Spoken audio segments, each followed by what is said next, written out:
ايه شنو؟ ايه يا ابن اللي جابك انجلترا هنا وسايب المنتخب لوحده؟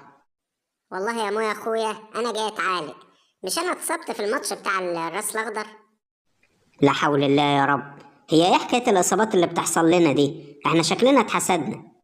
يا اخويا بلا وكسه، هنتحسد على ايه؟ ده احنا ما فزناش ولا ماتش ومقضيينها تعادلات.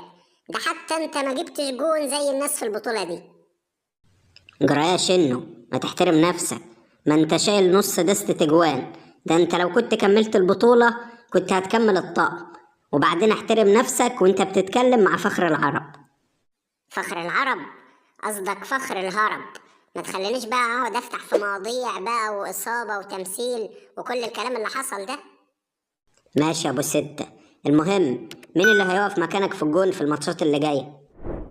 تقريبا الواد ابو جبل، مكتوباله ابن اللعيبه. افضل انا اموت في نفسي واعدي المنتخب من دور المجموعات، وهو يخش على الماتشات الجامده والتقيله على طول. ده يا ريت تيجي على المنتخب وبس يا شنو. ده انا سمع طرطيش كلام بيقولوا انهم هيتعاقدوا معاه في الاهلي عشان يكمل بطولة افريقيا مكانك. احمس يا عم، انت بتقول ايه؟ يا عم ده انا كنت اولع في النادي باللي فيه، مش كفايه هياخد مكاني في المنتخب؟ خلاص بقى يا ابو ستة، قصدي يا شنو، ما تزعلش نفسك. بقول لك ايه، تعال اعزمك على حلبسة بيعملوها هنا في ليفربول، انما ايه حكاية.